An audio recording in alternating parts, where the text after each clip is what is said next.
Treats, Tricks, Part 2, a Miraculous Ladybug Fanfiction, written and narrated by Rena Rouge.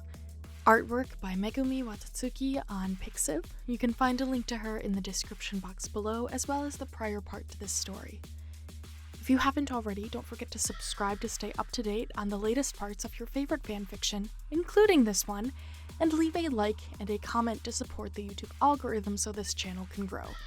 If you don't know what to comment, put sugar, rude.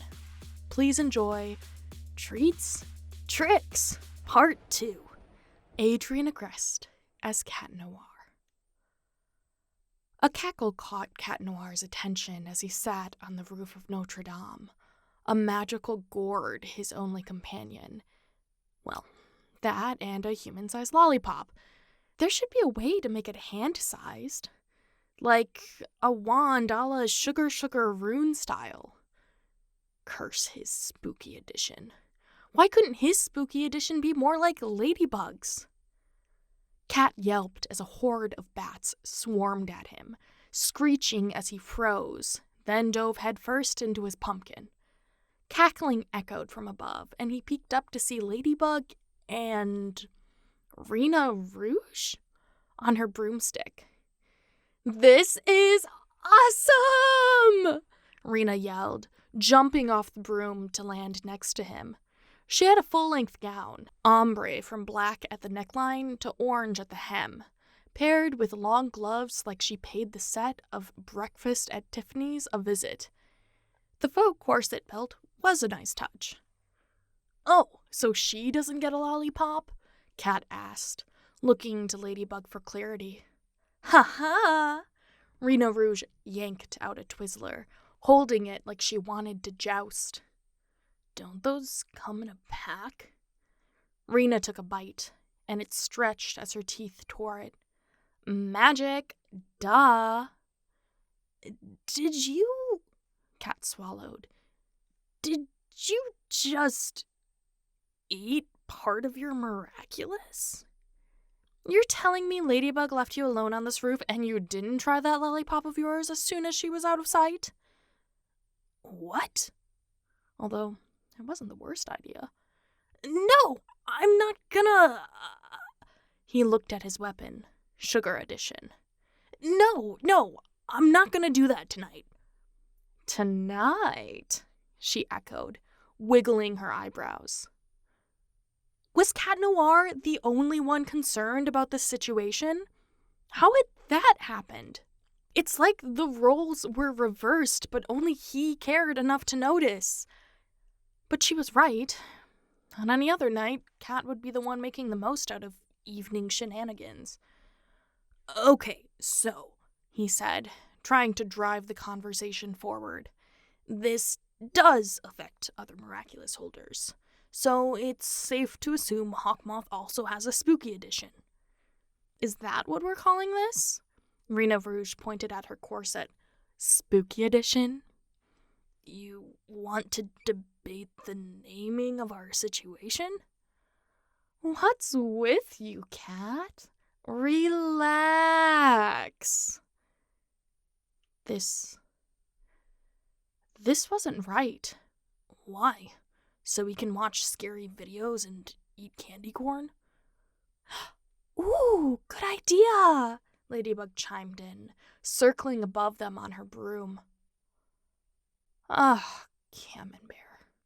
Something was going on, and he would have to be the one to fix it.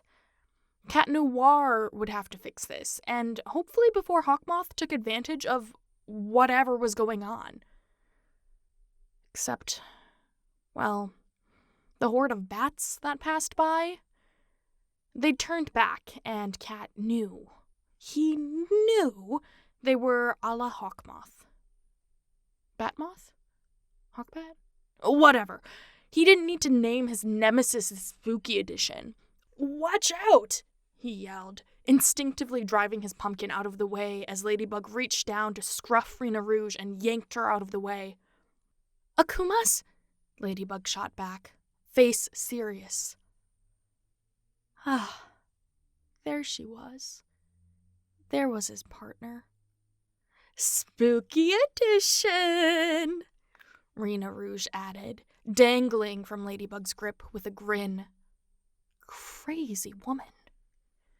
The cloud of bats changed course, steering downward and surrounding a civilian doing an Instagram live. He might be a cat, but Cat Noir didn't have the best night vision when it came to electronic screens.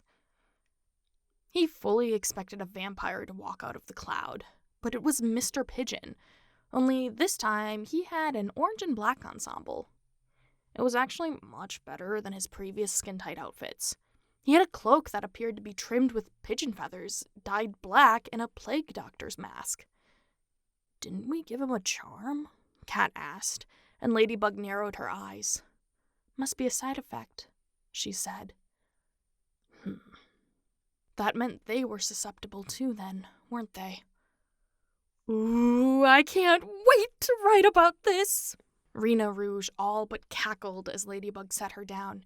"Hey, if the Akumas are bats now, do you think Hawkmoth looks like Dracula?" "Rena, focus!" Ladybug patted her on the shoulder, then flew over to Cat, still floating in his pumpkin. "Ready to do this?"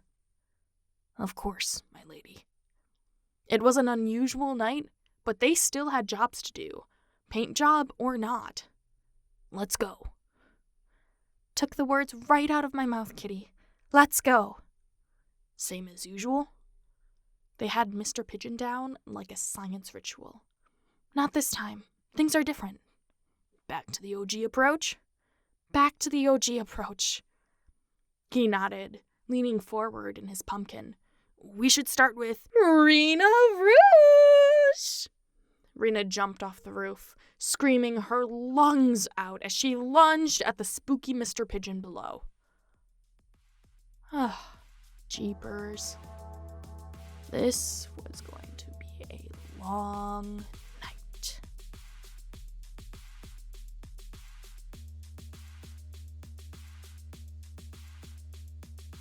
Thank you so much for listening. Part 3 is on the way. In the meantime, you can check out these other videos for more fanfiction, and I will catch you in the next one. Bye!